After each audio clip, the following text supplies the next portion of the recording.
ওমর রাদিয়াল্লাহু তাআলার সময় ভিডিও ক্যামেরা ছিল না। কি ছিল না?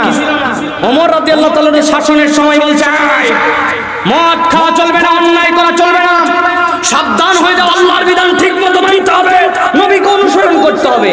আমার মতো একজন বলতো ওমর বেশি ফটর ফটর করো না, তোমার একটা ভিডিও আমার কাছে আছে, তুমি না একদিন তলোয়ারি নিয়ে নবীকে মারার জন্য রওনা হয়েছিলে, আজকে বেশি বেশি ভাব নিচ্ছ, এক্ষুনি ভাইরাল করে দিবে। ঠিক না ভাই? এক্ষুনি ফাঁস করে দিব। তোমার সব আমার জানা আছে, সব অতীত খুঁজে খুঁজে মানুষের দোষ বের করা, মানুষকে ক্ষমা না করা, মানুষের দোষ যদি খুঁটায় খুঁটায় বের করা, উপেক্ষা তো দূরের কথা, কোনো একটা অপরাধ জানলে তাকে ব্ল্যাকমেল করা। বেশি কথা কইস না, জানা আছে তুমি কি ছিলা, আছে না ভাই? কথা বলেন। তা আমরা কেমনে নবীওয়ালা চরিত্র তাহলে হলো? তাহলে আমরা এই রবিউল আউয়াল মাস থেকে আমরা শিক্ষা নিব যে আমরা রাসূলুল্লাহ সাল্লাল্লাহু আলাইহি ওয়াসাল্লামের সাহাবী হিসাবে অতিথি পরায়ণ হব, মানুষের ভুল ত্রুটিকে আমরা ক্ষমা করে দিব। পারবো ইনশাআল্লাহ? পারবো ইনশাআল্লাহ? প্রিয় ভাইরা, আল্লাহ কোরআনে বলছেন আল্লাযীনা ইউনফিকুনা ফিস সাররাই ওয়াদ দাররা ওয়াল কাযিবিনাল গায়জ ওয়াল আফিনা আনিন নাস ওয়াল্লাহু ইউহিব্বুল মুহসিনিন।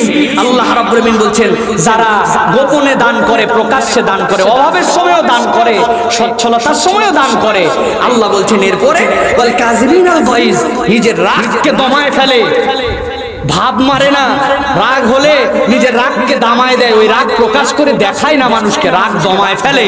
আর ওয়াল আফিনা আনিন নাস, মানুষকে ক্ষমা করে দেয়। আল্লাহ বলছেন যাদের এই চার গুণ আছে, আল্লাহ বলছেন উলাইকা ইউহিব্বুল মুহসিনিন আল্লাহু ইউহিব্বুল মুহসিনিন। আল্লাহ বলছেন এরা আমার মুহসিন বান্দা, আমি এদেরকে ভালোবাসি। সুবহানাল্লাহ।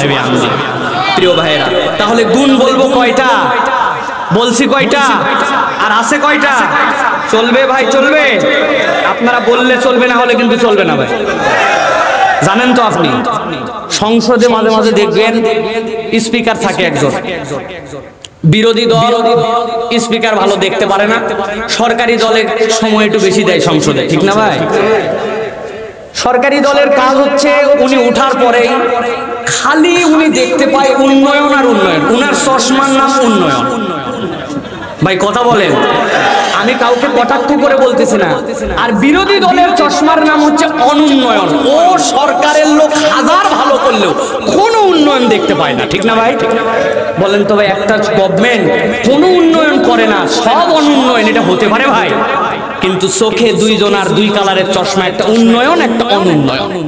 এখন বিরোধী দলের যেই লোক উঠছে, উঠার পরে সংসদে এখন উনি বক্তব্য দিতে শুরু করছে, এর আগে সরকারি দল মনে করেন যেই সব পাম দেওয়া দিছে ইরি পাম দিয়া ফাটায় ফেলছে। এখন বিরোধী দলের সংসদ সদস্য উঠেই খোঁচানো শুরু করছে, এ করে নাই, সে করে নাই, এটা বলে নাই, সেটা বলে নাই। 5 মিনিট সময়, 5 মিনিট যেই পার হয়েছে, স্পিকার বলছে মাননীয় সংসদ সদস্য আপনার সময় শেষের দিকে, সংক্ষেপ করেন। কে শোনে কার কথাও? জজবাতে আসে গেছে, সংসদ কোপায় ফেলতেছে একবারে। এরপরে বলছে আপনাকে 30 মিনিট 30 সেকেন্ড বাড়ানো হলো, কথা শেষ করেন। উনি তাও শেষ করে না। হঠাৎ করে স্পিকার দেখছে যে একে তো থামানো যাচ্ছে না, স্পিকারের হাতে সুইচ থাকে, আস্তে করে চাপ দিছে, মাইক বন্ধ। কিন্তু ইনি তো জানে না যে মাইক বন্ধ, উনি তখনও বক্তব্য দিচ্ছে। খানিকক্ষণ পরে দেখে শব্দ হয় না, বসে পড়ছে, ঠিক কিনা ভাই? এখন আপনারা যদি মনে করেন শুনবেন, তা আমি বলি সব সময় যে আমি এই জায়গায় আসি ভাই আপনাদের বক্তা হিসাবে, আর আপনারা হচ্ছেন আমার স্পিকার। আপনারা যদি বলেন একটু বলেন, তাহলে আমার একটুখানি বলবো, চলবে? সময় বাড়ানো হলো প্রিয় ভাইয়েরা। তাহলে আমরা এবার সংক্ষেপে আর 3টা